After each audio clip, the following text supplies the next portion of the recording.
అందరికీ హనుమాన్ జయంతి శుభాకాంక్షలు. ముందుగా మామూలుగా అయితే ఏమి అంటే చాలాసార్లు మాట్లాడేసి ఉన్నాం కాబట్టి ఏమీ మాట్లాడుండేవాడిని కాదు. కానీ ఇక్కడ పెట్టినందువల్ల సత్యం థియేటర్ ఇదే థియేటర్లో లైన్లో నుంచి చాలా 100 రోజులు ఆడిన సినిమాలు టికెట్లు తీసుకుని చూశాను. నేను చిన్నప్పుడు చైల్డ్ ఆర్టిస్ట్ అయినా కూడా పక్కనే ఉండేవాళ్ళం. పక్క నుంచి ఇక్కడికి చాలా ఫ్రీక్వెంట్గా వచ్చి సినిమాలు చూసేవాళ్ళం. అలాంటి ప్లేస్లో ఇవాళ ఈ 100 రోజులు జరుపుకోవటం ఆనందంగా ఉంది. ఇవాళ పొద్దున ఎవరు నాకు బాగా క్లోజ్ పర్సన్ ఒకరు కంగ్రాట్స్ తేజ, ఈ జనరేషన్లో 100 రోజులు నీ ఒక్కడికే ఉందనుకుంటా అని నాకు మెసేజ్ పెట్టారు. ఇది నా 100 రోజులు కాదు, ఇది మీ అందరు 100 రోజులు. మీరు మేము గెలవాలనుకున్నాం కాబట్టి ఇవాళ ఇలా నుంచోవాలని మీరందరూ కోరుకున్నారు కాబట్టి ఇలా ఉన్నామని భావిస్తున్నాను. అది ఎప్పటికీ మర్చిపోను. ఇది మీరు మాకు ఇచ్చిన గిఫ్ట్. అందరికీ చాలా చాలా థ్యాంక్స్. టీం గురించి, క్రూ గురించి అందరికీ చాలాసార్లు థ్యాంక్స్ చెప్పుకున్నాను. సముద్రకాని సార్ గురించి మాత్రం ప్రతిసారి మిస్ అయ్యాను. ఈసారి మిస్ అవ్వను. చాలా గట్టిగా చెప్తా, బలంగా చెప్తా. అదే ఈసారి చాలా బలంగా చెప్తాను. సముద్రకాని గారు ఆయన మా సినిమాలోకి వచ్చి సినిమా తాలూకా స్థాయిని అలా పెంచేశారు. ఆయనకున్న కమిట్మెంట్కి, ఆయనకున్న సిన్సియారిటీకి, ఆయన చేసిన విధానానికి చాలా చాలా thanks sir. It means a lot to us. ఆయన చాలా బిజీగా బ్రో షూటింగ్లో ఉండగా మా కోసం టైం ఇచ్చి మేము జై పవర్ స్టార్ మా కోసం టైం ఇచ్చి సినిమా చేసినందుకు చాలా థ్యాంక్స్ సార్.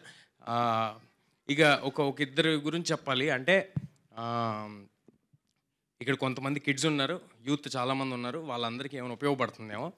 నేను ఏదైనా చేసే ముందు 1కి 10 సార్లు ఆలోచించి చాలా భయంతో, బాధ్యతతో ఆలోచిస్తూ ఇది జరుగుద్దా, ఇది అవుద్దా, ఎలా చేయాలి, ఏంటి అని ఆలోచిస్తూ ఉంటాను. కానీ నాకు 10 ఏళ్ళ క్రితం వ్యక్తి పరిచయం అయ్యాడు. నువ్వు ఏదైనా చెప్పు నేను చేసేద్దాం అంటాడు, నేను చేసేయగలను అంటాడు. ఆ కాన్ఫిడెన్స్ అంటే ఆ గట్స్ నేను ఇంకెక్కడా చూడలేదు. దానికి దగ్గరలో ఇంకొక మనిషి కనిపించారు నాకు. అది ఆ కలయిక ఎలా జరిగిందో మరి నాకు తెలియదు. నేను అనుకుంటున్నా ఇది గాడ్స్ రిటర్న్ స్క్రిప్ట్ ఏమో అని నేను అనుకుంటున్నాను. నిజంగా చెప్తున్నా. ప్రశాంత్ గారికి ఎలాగైతే ఒక కాన్ఫిడెన్స్, ఒక గట్స్ ఉన్నాయో అలాంటి కాన్ఫిడెన్స్, గట్స్ని మళ్ళీ నిరంజన్ గారిలో చూశాను. నాతో సినిమా రిలీజ్ రోజు ఒక మనిషి అన్నారు, నేను ఎప్పటి నుంచో చెప్దాం అనుకున్నా, ఎప్పుడు కుదరలేదు. ఇవాళ అందరి సమక్షంలో చెప్పేస్తా. నువ్వు కూడా దగ్గరికి వచ్చావా? గట్స్ ఉన్న వాళ్ళకే హిట్స్ అని చెప్పారు. ఏంటది? గట్స్ ఉన్న వాళ్ళకే. సో అలాంటి గట్స్ ఉన్న నిరంజన్ గారికి ఈ సినిమా మొదటి సినిమా అవడం చాలా చాలా ఆనందంగా ఉంది. అందరూ ఏదో అనుకుంటారు, సినిమా నిరంజన్ గారికి చాలా ఈజీగా అయిపోయింది, లేకపోతే చాలా ఈజీగా, అదేం లేదు. ముందు గట్స్ ఉన్నాయి కాబట్టి ఇవాళ ఆయన ఇక్కడ నుంచున్నారు. ఆయన కానీ ప్రశాంత్ వరం గారు కానీ వాళ్ళ గట్స్ మా అందరం అంటే యంగర్ జనరేషన్ ఉన్నారు కాబట్టి చెప్తున్నాను, ఇన్కల్కేట్ చేసుకుని దాన్ని రైట్ డైరెక్షన్లో పెట్టుకుని ఆ ధైర్యాన్ని నమ్ముకుని మనం నమ్ముకుని ముందుకెళ్తే చాలా దూరం వెళ్తారని వీళ్ళు ప్రూవ్ చేశారు. కాబట్టి వీళ్ళకి చాలా థ్యాంక్స్. అండ్ లాస్ట్ అండ్ ఫైనల్గా మీ అందరికీ పాదాభివందనాలు. మీరు ఈ సినిమాని ఇవాళ ఇలా ఉందంటే దీనికి కారణం మీరే.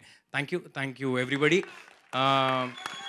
మా మీడియా మరి వాళ్ళని ఫ్రెండ్స్ అనాలా, మా ఫ్యామిలీ అనాలా నాకు తెలియదు. ఎందుకంటే నేను చిన్నప్పటి నుంచి వీళ్ళ మధ్యలోనే పెరిగాను. రోజు కలుస్తాం, అంటే ఎవ్రీ అదర్ డే ఎక్కడో అక్కడ ఏదో ఒక విధంగా అందరినీ కలుస్తూ ఉంటాం. పేరున ఒక్కొక్కరు మీరు సపోర్ట్ చేశారు కాబట్టి ఇవాళ ఇక్కడ ఉన్నాం సార్. మీరందరూ మీ సాయి శక్తుల మీరు ఎంత కుదిరితే అంత ఈ సినిమా గెలవాలని మీరందరూ సపోర్ట్ చేశారు. Thanks a lot sir. Thank you. Super. Thank you so much Teja Sajja గారు. మీరాయ్ కొంతమంది ఏమో ఒకటి అంటున్నారు, కొంతమంది ఇంకోటి అంటున్నారు. ఏమన్నారో అర్థం కాల. మీరాయ్ ఏం చెప్పమంటున్నారు?